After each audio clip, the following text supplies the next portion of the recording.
G'day, I'm Ian Smith and I'm a retired boat builder and boat building teacher, and I'm approaching the end of planking up my retirement project, a 24-foot Ranger class raised deck gaff sloop. It'll be one of these. I'm using Hue and Pine, a superb durable timber from Tasmania that I've been saving for almost 40 years. In this episode I'm going to go into the Carvel planking process. I always told my students that you only learn by doing, but this video might help you visualise the process, and it would also help if you bought my book Wooden Boat Building, the Sydney Wooden Boat School Manuals, which covers several different planking methods. Now there's lots of different ways to approach Carvel planking, and you'll see variations in other books and videos. This is just the way I do it, and it works for me.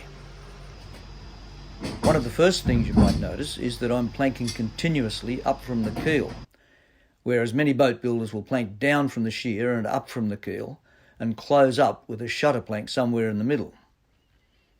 This method really suits yards where they're building boats really quickly.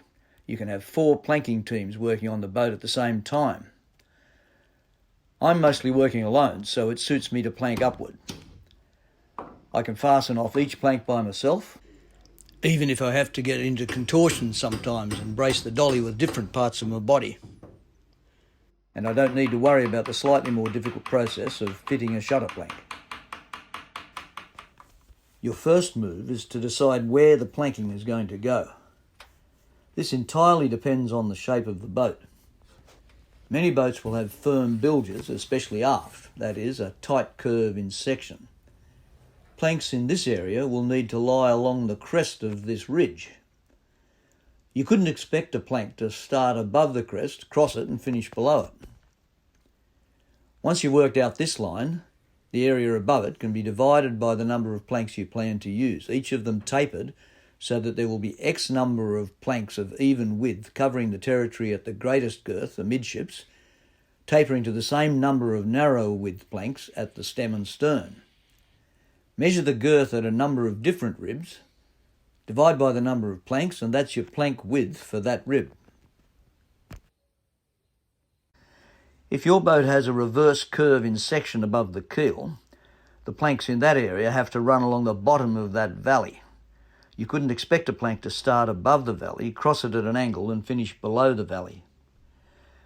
This valley will often be closer to the keel near the bow than it is at the stern, so you can't simply divide the territory to be covered into a set number of evenly tapered planks. 1 or more steeler planks may be needed, housed into a host plank. When there's a really tight curve in section under the stern, a steeler may need to be shaped, and I showed this in episode 4.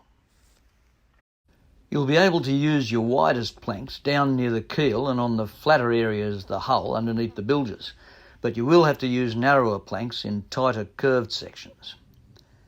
Just because some of your planks may be of equal width all the way along doesn't mean that they'll be the same shape when laid out flat. Each plank has to be individually shaped. To get this shape, I spile each plank like this. A thin spiling batten is clamped to the ribs in the area on which the plank will lie, lying as naturally as it can with no edge set. A series of arcs of set width is drawn by a set of compasses with the point on the previous plank edge at each rib. A few rib locations are also marked on the batten.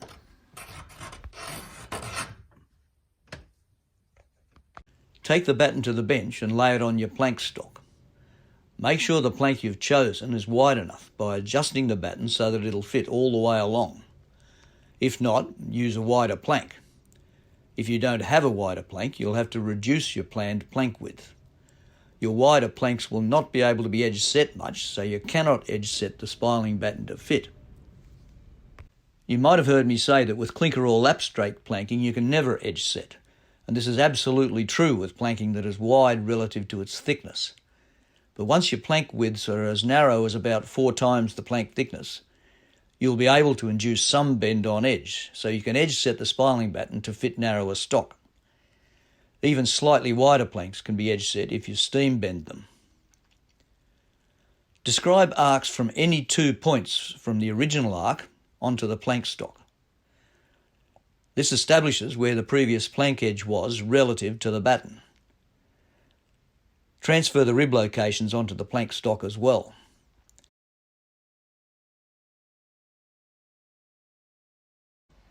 Place nails in each of these intersections, lay a batten around them and draw the line in pencil.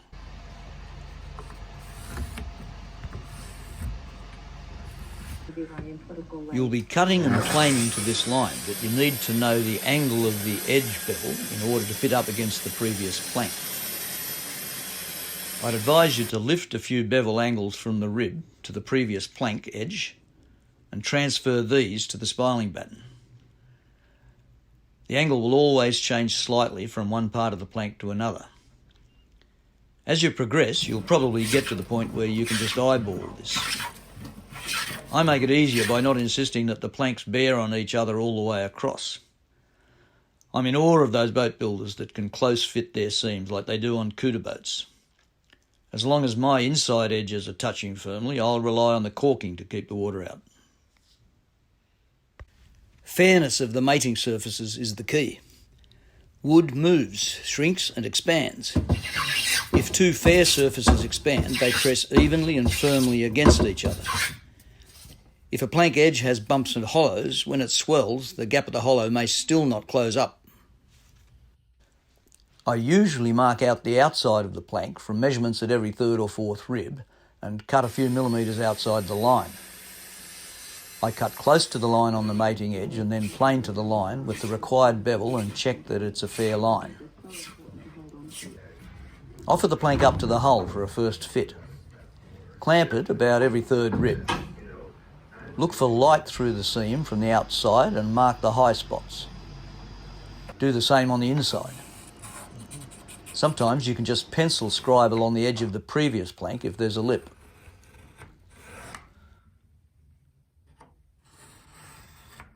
You'll need to hollow the plank a bit to fit against the ribs, or round the back of the plank down low in hollow sections. Here's the way I do it. I have an old tool called a scratch stock, originally used for making small mouldings. The plank is clamped so that it sits evenly on the curve. Then I extend the blade to touch the plank at the gap at the bottom. By sliding the tool up and down the rib, the blade cuts a trench which imitates the curve of the rib. I take the plank back to the bench and trim the edge to my markings. Then I clamp it flat on the bench and hollow it or back it out with a plane with a curved blade and sole down to the bottom of the scratch stock trenches.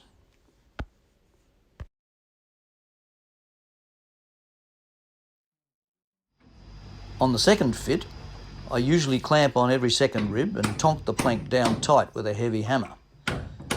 I check that the plank is sitting well on the curved ribs and mark any high spots on the mating edge. I also usually mark then how much I need to remove from the outside of the plank edge for a caulking bevel. Colour in the inside of the plank edge with a pencil and avoid this area while planing. Plane in long strokes to keep the edge fair. The old guys used to refer to a good caulking seam as a penny seam. That is, you would just be able to slide a penny into the start of the seam. A penny was just over 1/16 of an inch, so that's about what we're aiming at, mine and mostly around 2 millimetres. If the gaps between high spots were very small, less than 1 millimetre on your second fit, you can finish the outside edge of the plank at this stage by planing down to your original line, planing the edge square. If your plank width is critical and you removed a bit from the other side, it's safer to replot the plank width and redraw the line, this time on the inside of the plank. Plane square down to this line, sighting along it to ensure that it's fair and square. The fairer the line, the easier it will be to fit the next plank to it. Offer it up for a third time and clamp it on and wedge it down. Your aim is not to have any light appearing through the seam. But I have to admit there's sometimes a tiny little bit of light here and there, but that's okay as long as it would only be measurable with a feeler gauge and there's no sudden changes. You may need a bit of extra planing after the third fit. In the old days, if you didn't get it right by the third fit, you might not have a job next week. At some stage you need to mark out a sister plank for the other side. I'd advise always cutting this plank a bit oversized to allow for inevitable variations in fitting to the previous plank. Monitor your progress so that you're at the same point on the hull with both planks. I've actually often found it easier to spile for the second side. My planking is designed to finish at 7/8 of an inch or 22 millimetres. I machined it to 1 inch or 25 millimetres to allow for rounding and backing it out. Once you've planed both edges of the plank, mark the finished thickness on the edge and plane down to it, leaving the centre of the plank untouched. The final true shape of the outside surface of the plank can wait until you start fairing the hull. Only a few of my planks were long enough to reach full length, so I decided to scarf rather than use butt blocks. Both are perfectly sound ways to do it. I chose to glue up my scarves on the boat, so the sequence was this. I offered up each part plank until I was happy with the fit, then cut a stepped scarf on the outside of the forward end of the aft plank. In every case, I worked it to land the feather edge of the scarf on a rib. The scarves are staggered to avoid clusters. This is a rough workshop plan. I drilled and temporarily fastened the aft plank to the ribs, except close to the scarf. I clamped the forward part in place and marked the overlap for a matching scarf. I cut this scarf on the bench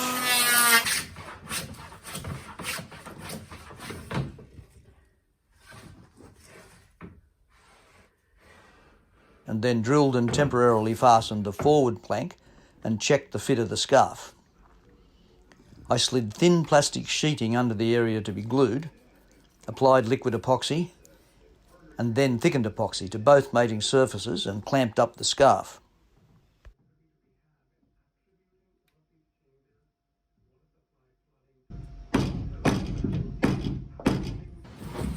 Next day I removed the plank and cleaned up the scarf, and then primed the inside of the plank and the back of the frames to which it'll fit. In the lower parts of the boat I used 3 coats of oil-based primer. Where the planking will be visible in the forepeak and cabin I clear finished. This requires a bit more sanding of the plank. When drilling for copper nails, use a drill bit of just slightly larger diameter than the distance across the flats of the square cut nail, but less than the distance across the diamond.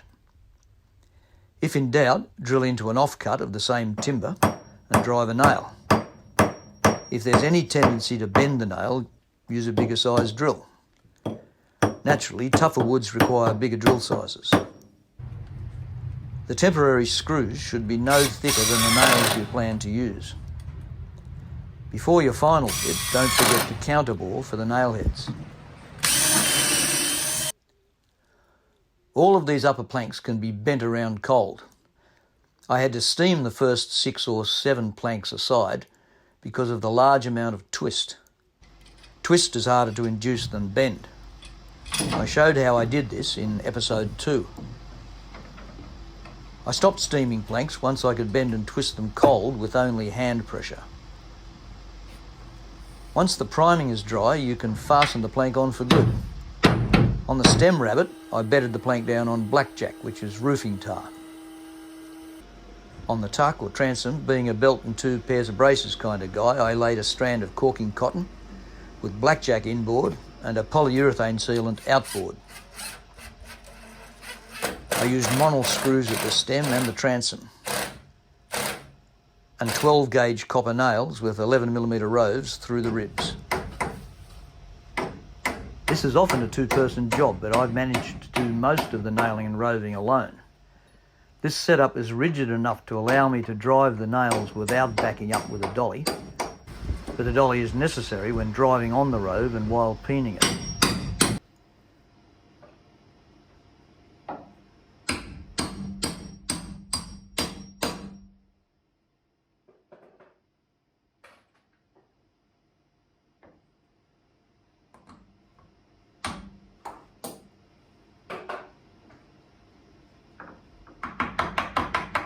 Use multiple taps of the lightest hammer that'll do the job.